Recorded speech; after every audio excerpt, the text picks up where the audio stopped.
I think we're now live, and this meeting's about to commence. Thank you, everyone. Yeah. Okay. So if we can bring this meeting together, Monday the 13th, it was not the 15th of June, even. Can you please authorise me to sign the minutes of the last meeting held on the 11th of May 2026 as a correct record of the proceedings? So move. Right. Thank you very much. Apologies for absence, Lisa. Councillor Field. Thank you. Additional agenda items? There are none. Urgent decisions? There are none. Disclosures of interest and dispensations to receive from members of disclosable pecuniary interests, other registrable interests, non-registrable interests in the matters on the agenda, and the nature of the interest and details of any dispensations obtained. Members are reminded of the need to repeat their declaration immediately prior to the commencement of the item in question. Thank you, Chair. Declare Delaware trustee for item 9 and also item 6, and member of Bexhill Town Council, item 6 and 9 as well. Thank you. Are there any other councillor projects, Sue? Thank you, Leader. And I am a patron of the Delaware non-prejudicial interest. Okay. So the first item is the budget outturn 2025 revenue and capital monitoring and flexible capital receipts policy. When I think this went to our colleagues in scrutiny, and has it been to audit as well? No. Not as yet. No. Okay. So I'll invite Charlotte. Is you going to present the report, or is Ash going to present the report? I'll read declare, please. Item 6. Thank you.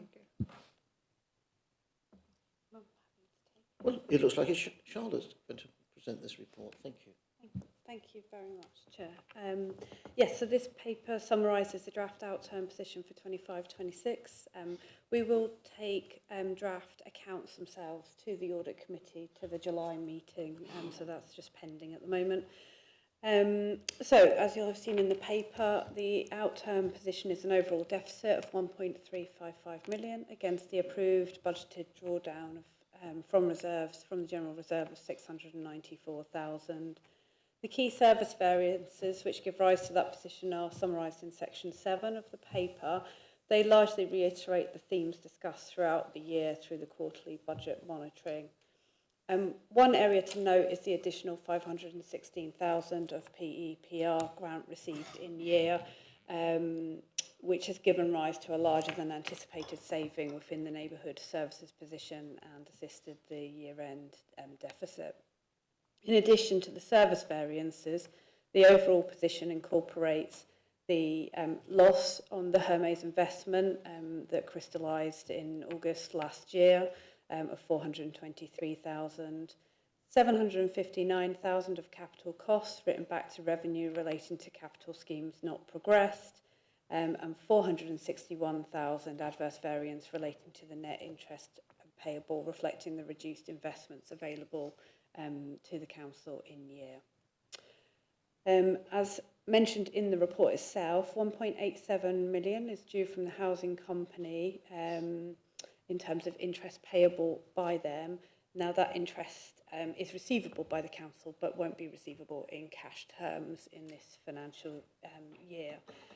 A year-end assessment is still being undertaken in relation to the housing company, and that may affect the outturn position, and we'll report that to members when it's available.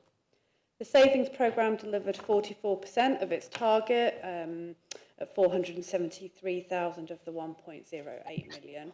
The most significant elements which weren't deliverable were the planning income forecasts, which whilst they did not reach those savings targets, they did exceed the previous year's income level by 256, but could not reach the ambitious target set for the year. And the Beach Hut programme, which wasn't able to be progressed due to capacity constraints, A summary of the savings programme from that year is contained in the report in Appendix C. The Scrutiny Committee did discuss those items when they met and encouraged officers not to include such income targets in future growth and savings proposals, particularly where they are very much market-led and we would not be able to impact the demand that we experience. So that will be taken on board for this year's budget challenge process. The capital programme remained broadly on track with a small amount of movement proposed between financial periods, and paragraph 21 to 27 highlight the proposed changes to the programme, including incorporating the LAF funding round 4 discussed at last month's Cabinet and the recent SIL panel awards, and removing schemes which are no longer required, which discharges an audit recommendation we had. There is one small change in there from the this version of the paper which was tabled to the Scrutiny Committee, which includes the amendment, £20,000 to the capital programme for adjustments to the, I've just lost my words, the adjustments to the container units so that they can be used for homeless households' possessions. The report also highlights emerging risks around the ongoing conflict in the Middle East. I haven't seen the news today, so I don't know if that's actually still current. But 4 schemes are noted, given that they'll be procured this year, which will be effective if there is a significantly higher inflationary environment in the construction supply chain. So we just note that risk there. Appendix D is the update to the flexible capital receipts policy. This was previously incorporated into the productivity plan. It enables the council to use capital receipts which would normally be restricted for capital use only, and allows us to use them for revenue purposes where they generate ongoing revenue savings and or transform service delivery to reduce demand or costs for the public sector. We obviously are in a very constrained financial position as an authority, so that flexibility is important for us to have. We don't have to use it. The policy just enables us to use it should we wish to do so. So in summary, our service performance actually outperformed where we tracked in year. We have had a couple of one-off items this financial year which we wouldn't anticipate to replicate in future years. So we anticipate drawing around about 1.35 million from the General Reserve, leaving a balance of around 3.6 million at year end.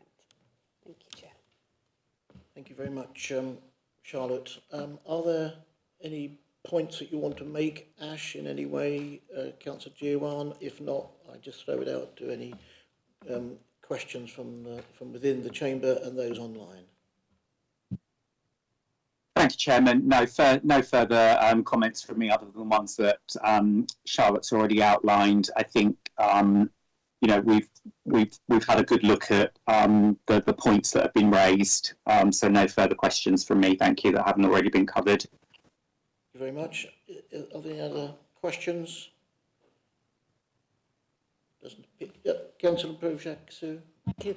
Just a comment really, which Charlotte has already picked up on burials. Sometimes things come up in a report where you know there's another story behind things, and it's interesting that a public burial is where no other funds are available. We have a duty to bury, and it costs about £1,000 per burial, and some of this money can be recovered from the estates of the deceased.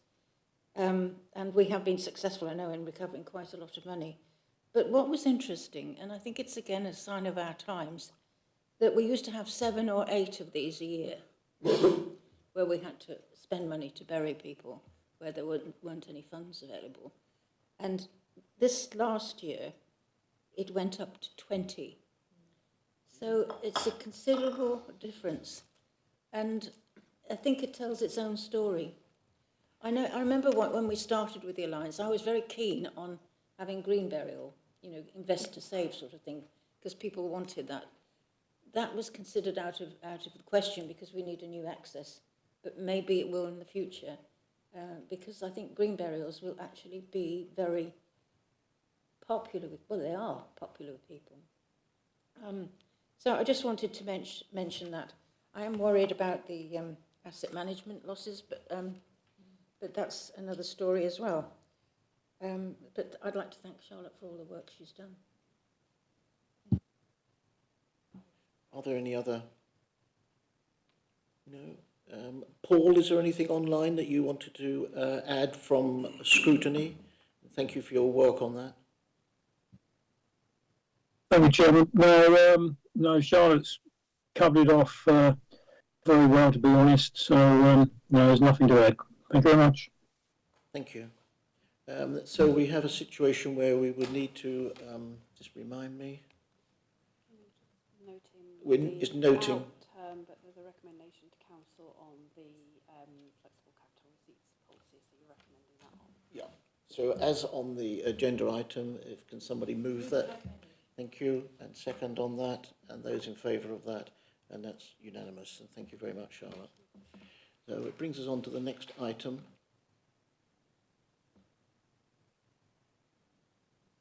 which is the performance report outturn 25-26. Anna has produced this report, but she is not here this evening. Just remind me, are you going to... if I invite the Chief Executive, Lorna, forward to just present this, and there is a note on there with regards to expedite negotiations with the NHS, so we can cover that off during this report. Thank you, Chair. Yes, this report was considered by Overview and Scrutiny Committee at its meeting on the 1st of June, and it's the outturn report for 25-26, as the Chair says. I wasn't intending on going through the performance itself unless anybody would like to, as this has been considered by scrutiny. But as Councillor Oliver said, there was a recommendation to Cabinet from Overview and Scrutiny Committee that that contact be made with Dr Kieran Mullen, MP, to request that pressure be applied to the NHS to conclude negotiations concerning the vacant-owned Watch Oak building in Battle. I am pleased to report that this issue has been taken up. In fact, it was some time ago, and has recently been taken up again with our MP, who has agreed to support us in these negotiations and to try and make sure that we get a positive outcome. So that discussion has happened with our MP. I don't know if there was anything else to be added by the Chair of Overview and Scrutiny Committee in relation to the report. Paul? Thank you, Chairman. The item, sort of the reference that the Chief Executive has just mentioned with regard to Watch Oak, that was Councillor Vicky Cook who sort of raised that as a ward member. And we sort of thought, well, it sort of makes sense because we've got the building there, which is an expression of interest from the NHS or the doctor's surgery. The doctor's surgery operating out of a very small building. There's an increased capacity that they require. So, and the income would be nice for us. So sort of hence the reason for the recommendation. But as Lorna said, if negotiations are ongoing, then hopefully we can get somewhere. That would be good. But the rest of it, no, I don't think there's too much else. Just say the usual, excellent waste contractor doing a really brilliant job with missed bins by not actually missing any bins almost. So that's good. We haven't got enough data on the food waste collections yet, but I'm sure there's some sticky points on that. But that'll come good, given time for it to bed in. So no, we're pretty happy. Thank you very much, Chairman.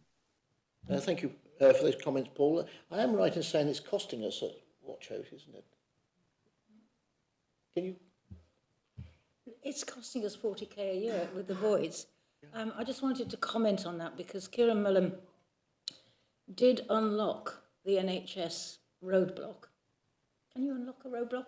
Anyway, he did unlock it by standing up in Parliament, mentioning the two surgeries in Bexhill plus the Robertsbridge one, which had been blocked for, I mean, it's just crazy.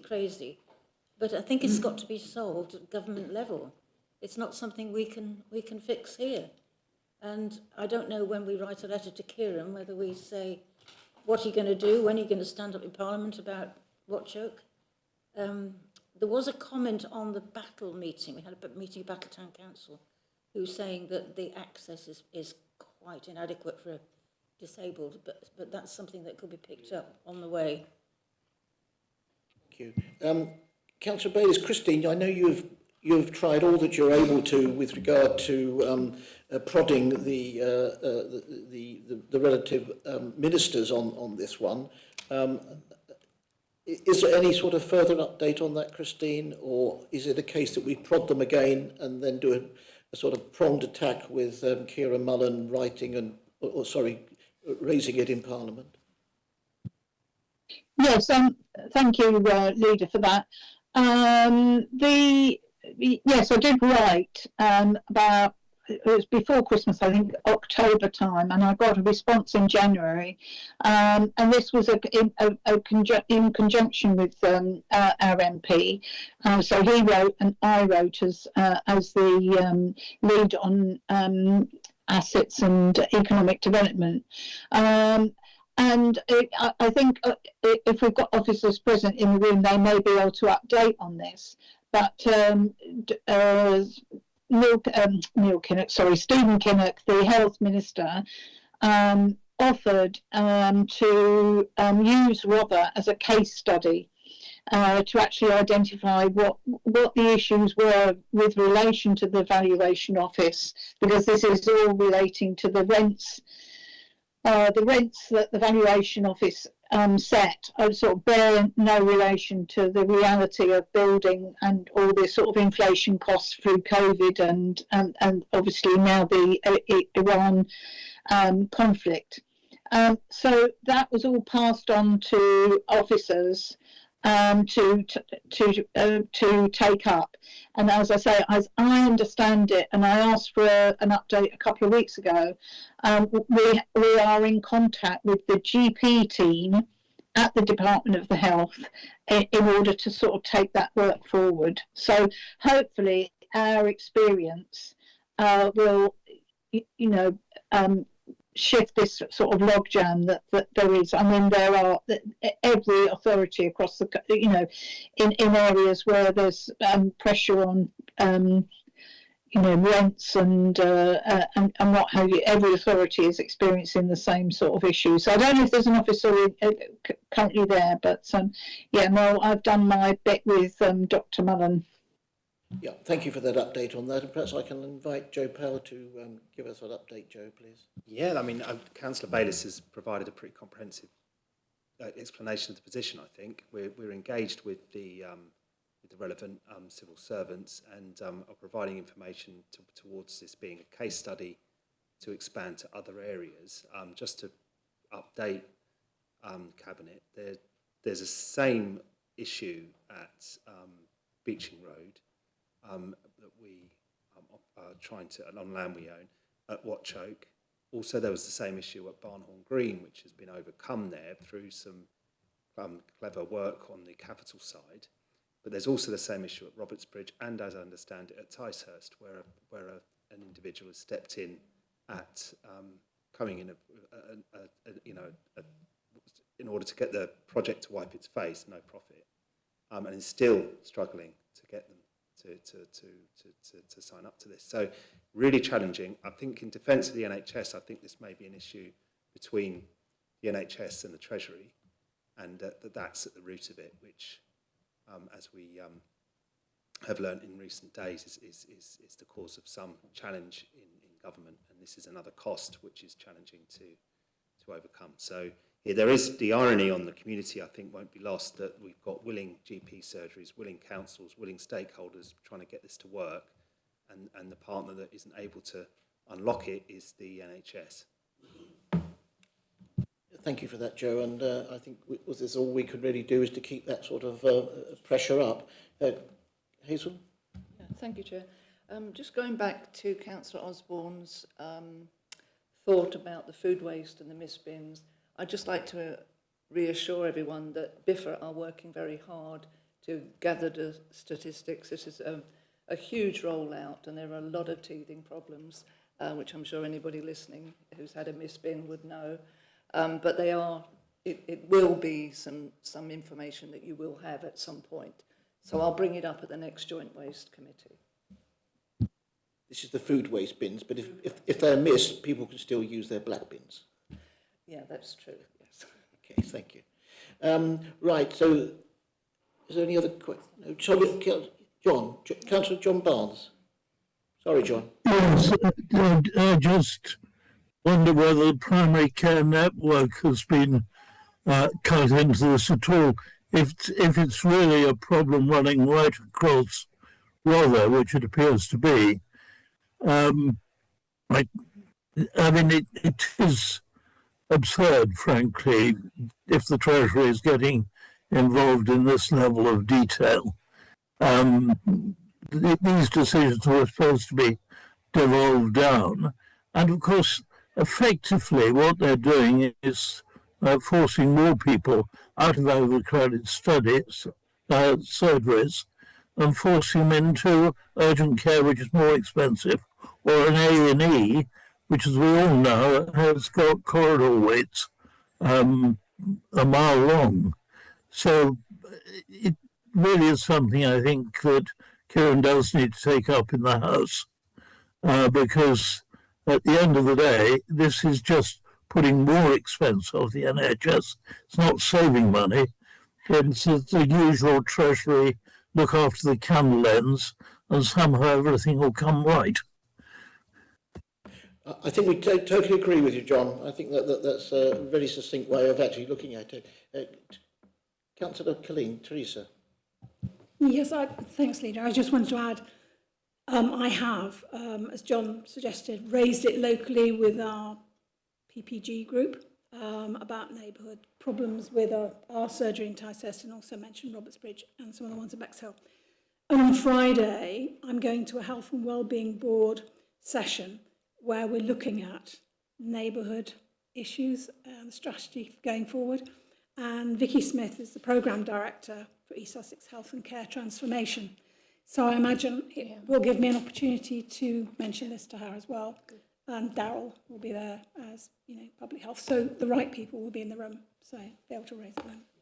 Thank you, Teresa. Joe, did you want to come in on something? Yeah, just to mention in terms of the wider health system, that we're part of the executive for the Integrated Care Team in Rother, which is an initiative that Vicky Smith is leading, and is now on the work programme and that's for that group, which includes the Bexhill and Rural Rother PCNs, and also the integrated community team is for Bexhill and Hastings is part of the Accelerator programme nationally, and I was able to raise it in front of our rep for the Accelerator programme nationally for that integrated community team. So they're certainly aware, but the response I've just given you, the position I've just given you, was their response. So I think politically is where we need to be putting the pressure.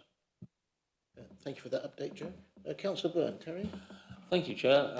As Rother's representative on the County Health Overview and Scrutiny Committee, I think a question there will be useful, yet another platform. I'll liaise with Joe on the phrasing of the question, make sure it's something NHS can't duck out of, and that the facts are absolutely as per. So I'll do that at the next meeting. Thank you. Thank you very much. Okay, is there any other questions? No, there's not. Any other points to raise? So thank you for scrutiny in the work that you did on the report. And I think that we would now just to note this report. Yeah, those move. Yeah, that's perfect. Thank you very much indeed.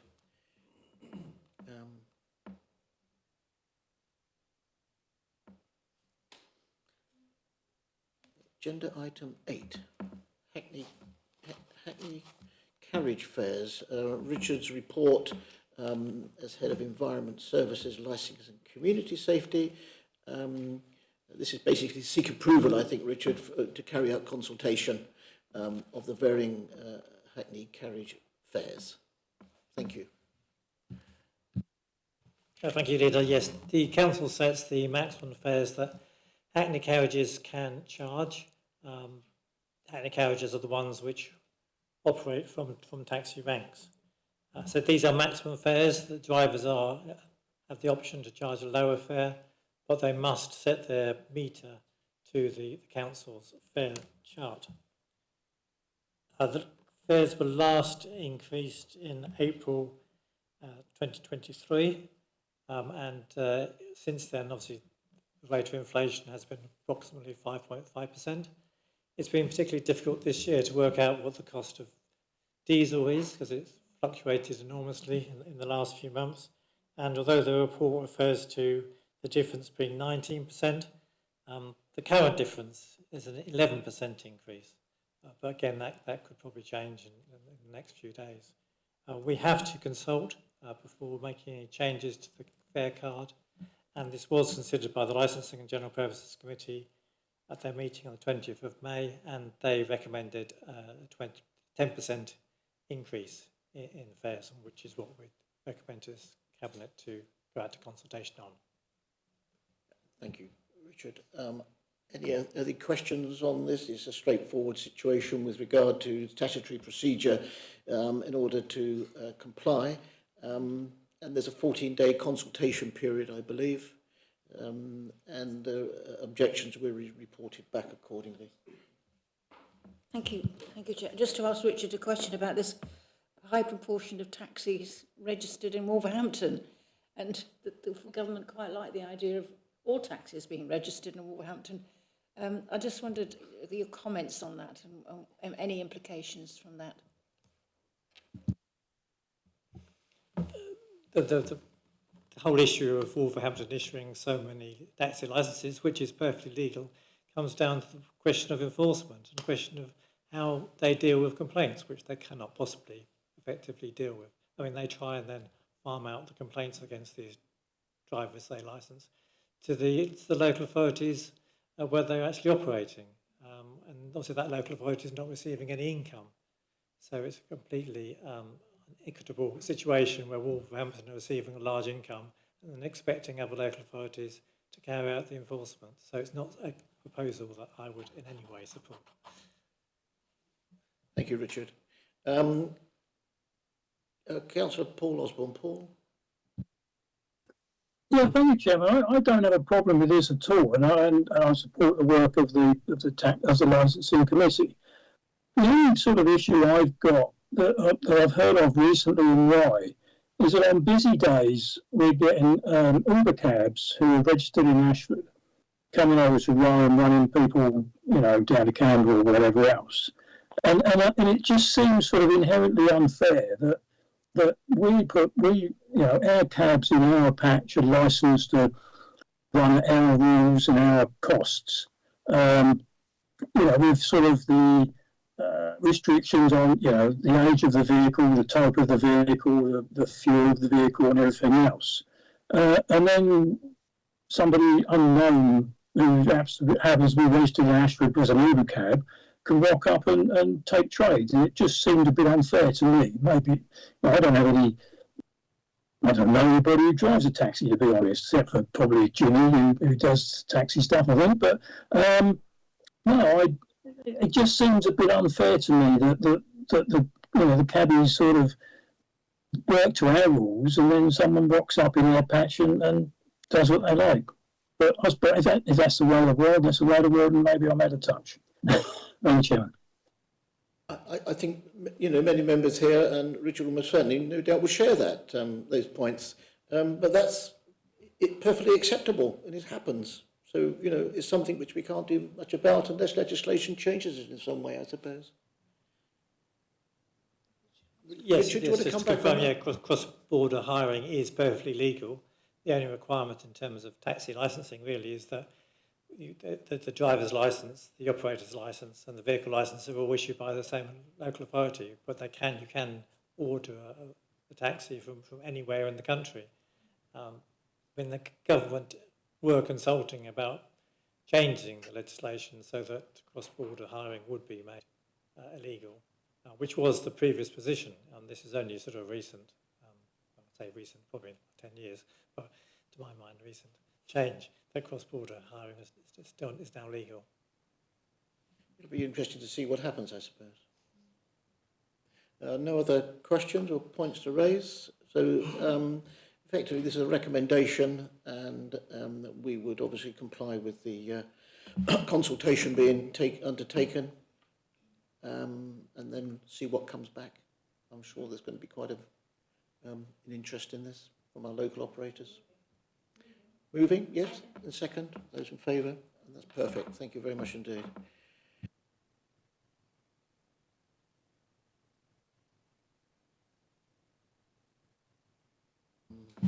The next item on the agenda is agenda item 9, lettings at the Colonnade. I believe... Redeclare, thank you. Redeclare, Redeclare, and I understand I have to leave. That's correct. That's correct.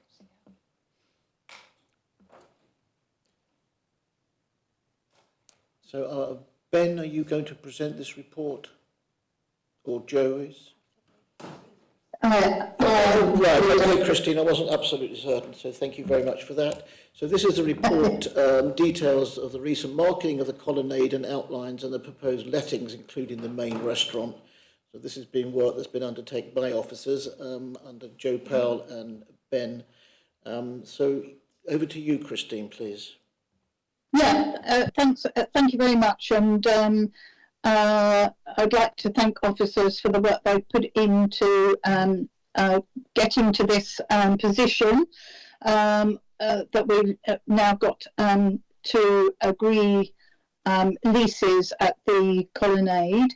There is, I understand, an amendment to number 3 on the report, which is change to authority be delegated to the Corporate Programme Board to assign all future leases at the Colonnade. So that's an amendment to the report. So just to sort of go through the report. So as members will know, the council's invested £750,000 in restoring the building. This is a Grade 2 listed building that we have a responsibility for. It's addressed long-standing conditions issues, and it's bringing it back into active and sustainable use. Following completion of the works, and I'm very pleased to say that I think our contractors did a fantastic job over the winter getting it to where it was, and the works completed. We had a 7-week marketing exercise, and that's generated quite a strong interest and a range of proposals demonstrating there is confidence in the building, its seafront location, and its future potential. So Cabinet is being asked to approve the proposed lettings at the Colonnade and to proceed with the preferred applicants identified in the confidential appendices, including the proposed anchor tenant for the main restaurant space. And the report also seeks delegated authority to finalise lease terms, and as I say, that's amended now to the Corporate Programme Board, subject to financial and legal due diligence. This will allow the council to progress the lettings efficiently whilst ensuring that the necessary safeguards remain in place. And I'd just like to add here that, on a personal note, that it was very pleasing to see that the previous tenants were given advance notice of the marketing exercise. Most of the previous tenants have now settled into new premises and new business premises, but it's pleasing to note that one of the existing tenants has in fact applied and is recommended for approval. So a key point for members is that the recommendation is based on the council's obligation to secure best value through the marketing and letting process. In this context, best value includes the overall quality and deliverability of the bids, the proposed tenant mix, the investment and commitment offered by the applicants, the likely impact on year-round activity and footfall, the rental return, and the long-term stewardship of this important asset. And members are asked, therefore, to focus on the marketing decision before them. The question is whether the recommended preferred applicants represent the best overall outcome for the council and the community, having regard to the full evaluation and set out in the report and the confidential appendices. In summary, the report recommends that council approves the proposed lettings following the completed marketing process, and members will note that some of the smaller kiosks have been let on sort of short-term rental agreements. They will obviously upgrade those to proper legal agreements, which was something that wasn't the case for the previous tenants. So I think that is a good step forward to give tenants the security they need. The recommendation is grounded in the council's best value obligation and reflects the overall assessment of the bids received. And I support the recommendation. In my view, it provides the right basis to bring the colonnade fully back into active use, protects the council's investment, and supports the wider regeneration of Bexhill Seafront and the town centre. Thank you. Yeah, thank you very much indeed.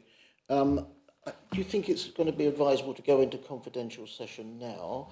Because I sense it's important that we don't unwittingly start to disclose any information. So the following items, therefore, the lettings at the colonnade and also item 12 will be exempt from publication by virtue of the, yeah. So I need someone to move that.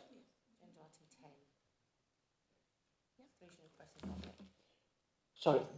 So exclusion of item 10. Yeah. Yes, item 10. So that's the exclusion of press and public. Yeah. That's moved. Second, and that's in order. So we can, you'll just...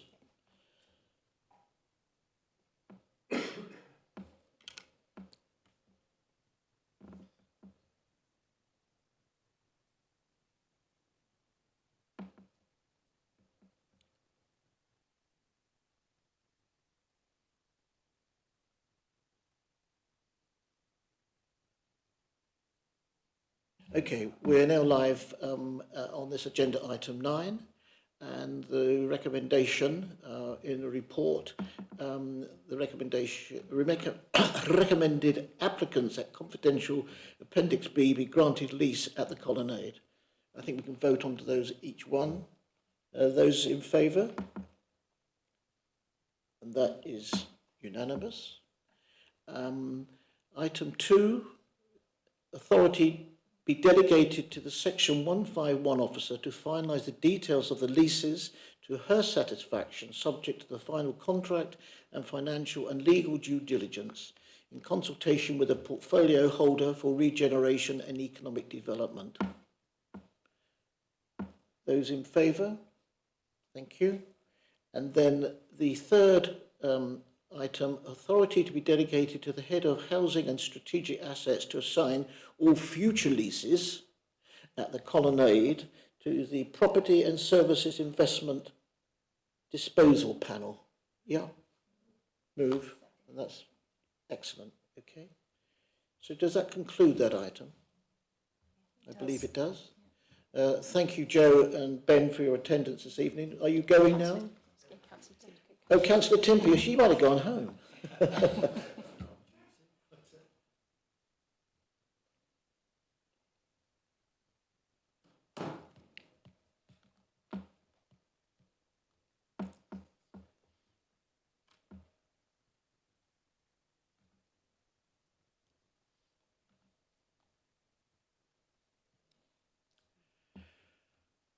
Where's this next one then?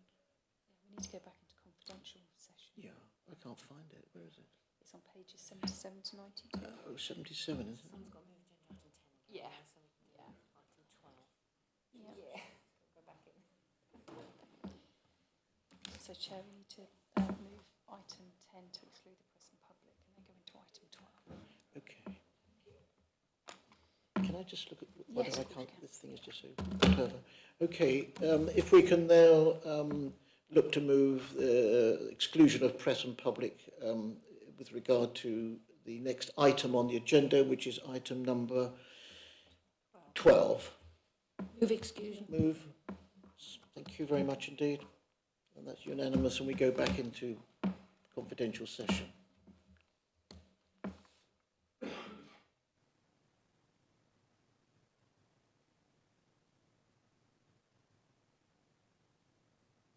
We are live, so we can now conclude the meeting at what time are we? 1935. 19:35, and thank you for everyone that's attended this evening in the chamber, those online and members of the public that have viewed what has happened this evening apart from the confidential items. Thank you. Good night.